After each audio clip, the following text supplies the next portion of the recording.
எல்லாருக்கும் எனக்கு பாருங்க பார்த்துக்கிட்டே உங்கள் பிரகிருஷி ஹோம் மேக்கர் சேனல். இந்த கேபேஜ் இருக்குல்ல, கேபேஜ் அதை 2 நாள் முன்னாடி பொரியல் செஞ்சாங்க, கூட்டு செஞ்சாங்க. மூந்து கூட பார்க்கலங்க. இந்த 2K கிட்ஸ் அவங்களுக்கு பிடிச்ச டேஸ்ட்டில் பக்கோரா தான் வேணும்ட்டாங்க.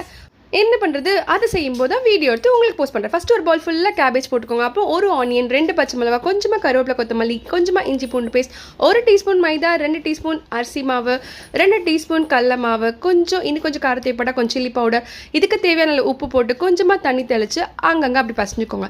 மாவு ஓட்டுறதுக்கு தான் தண்ணி தெளிக்கிறோம்.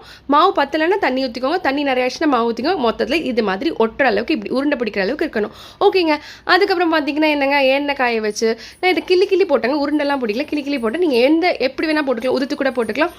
அவ்வளோதாங்க. பொன்னிறமானே சூப்பரான கேபேஜ் பக்கோரா ரெடிங்க. இந்த 2K கிட்ஸ்க்காகவே இந்த கிச்சனை விட்டு நம்ம வெளியே வரக்கூடாது போல. இந்த ஹோம் மேக்கர்ஸ் இருக்காங்க பாருங்கள், ஆஃபீஸ் போகிறவங்க கூட கொஞ்சம் ஃப்ரீயாக இருப்பாங்க போல. இந்த ஹோம் மேக்கர்ஸ்லாம் பாவங்க.